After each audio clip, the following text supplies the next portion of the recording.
Hello दोस्तों, तो स्वागत है मेरे यूट्यूब चैनल पर बुक्स पर। तो फिर अब हम थिंक एंड ग्रो इसका हिंदी अनुवाद सोचो और अमीर हो जाओ में आगे चलते हैं। इसमें आगे एक छोटी सी नॉर्मल सी कहानी है। सोने से 3 फुट पहले। विफलता के सबसे सामान्य कारणों में से एक अस्थायी हार द्वारा पैदा होने वाली अड़चन के कारण भाग खड़े होने की आदत है। हर व्यक्ति कभी न कभी इस गलती का दोषी होता है।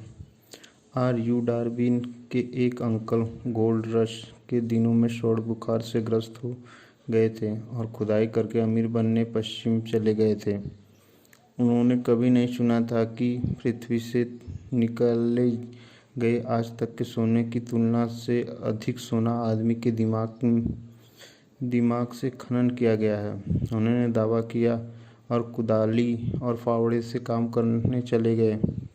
जाना बहुत कठिन था, लेकिन सोने की उनकी लालसा निश्चित थी।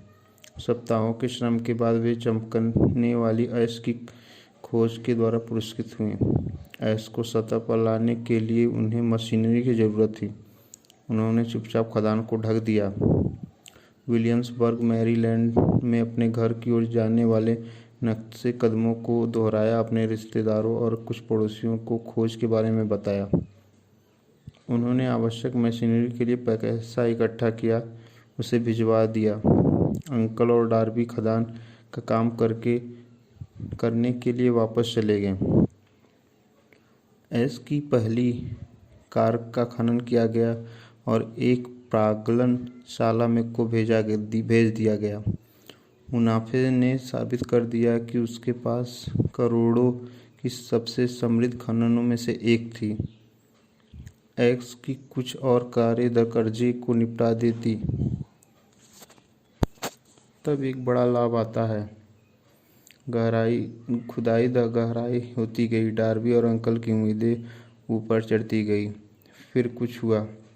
स्वर्ण एस की वाहिनी गायब हो गई। वे इंद्रधनुष के अंत पर पहुंच गए और सोने का कटोरा अब नहीं रह गया था। फिर से वाहिकाओं खोजने की कोशिश करते हुए बेतहाशा खुदाई करते रहे, पर कोई फायदा नहीं हुआ। अंत में उन्होंने छोड़ देने का फैसला किया। उन्होंने मशीनरी कुछ $100 में एक कबाड़ी को बेच दी और वापस घर के लिए ट्रेन पकड़ ली। कुछ कबाड़ी बेवकूफ़ होते हैं, लेकिन यह नहीं था। उसने खदान को देखकर एक छोटी सी गणना करने के लिए एक खनन इंजीनियर को बुलाया। इंजीनियर ने सलाह दी कि परियोजना विफल रही है क्योंकि माली कमियों की लाइनों से परिचित नहीं थे। उसकी गणना ने दिखाया कि नस उस जगह से महज 3 फुट दूर होती जहां पर डार्बी ने खुदाई बंद कर दी थी, और वह बिल्कुल उसी जगह पर पाई गई। कबाड़ी ने खदान से ऐश में करोड़ों डॉलर कमाए, क्योंकि वह हार मानने से पहले विशेषज्ञ की सलाह लेने के बारे में पर्याप्त जानता था।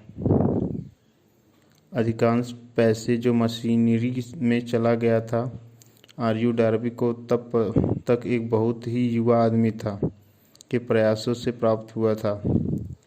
पैसा उसके रिश्तेदारों और पड़ोसियों से उनके और उसमें विश्वास के कारण प्राप्त हुआ था। उसने हर डॉलर को वापस भुगतान किया, हालांकि ऐसा करने में उसे सालों लग गए।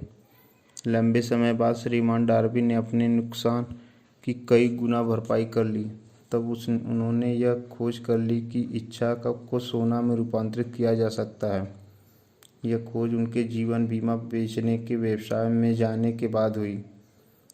यह याद करते हुए कि उसने एक बहुत बड़ा सौभाग्य खो दिया क्योंकि वह सोने से 3 फुट पहले ही रुक गया था, डार्बी को अपने चुने कार्यों में इस अनुभव से लाभ हुआ। खुद से यह कहने की एक सरल विधि द्वारा कि मैं सोने से 3 फुट पहले रुक गया था, लेकिन अब मैं कभी भी इसलिए नहीं रुकूंगा कि जब मैं लोगों को बीमा खरीदने के लिए कहता हूं कि वे नहीं कहते। डार्बी सालाना $1 लाख से अधिक जीवन बीमा बेचने वाले 50 लोगों से भी कम लोगों के एक छोटे समूह के सदस्यों में से एक हैं। सोने के खनन के कारोबार में अपने छोड़े देने से सीखे हुए सबक से चिपके रहने की योग्यता के ऋणी हैं। इस देश में अभी तक के सबसे सफल लोगों में से 500 से अधिक लोगों ने लेखक को बताया कि उनकी सबसे बड़ी सफलता उन्हें मिली हार के बिंदु से परे सिर्फ एक कदम आगे मिली विफलता, विडंबना और चालाकी की एक गहरी भावना वाली एक चालबाज है।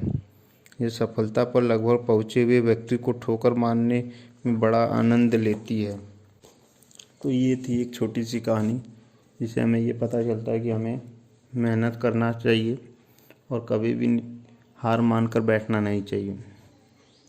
तो प्लीज़ लाइक एंड सब्सक्राइब करिए चैनल को आगे की बुक के बारे में, इसके हिंदी अनुवाद के लिए सुनने के लिए। और हाँ, कमेंट बॉक्स में थिंक एंड ग्रो रिच लिखना ना भूलें। Thank you very much.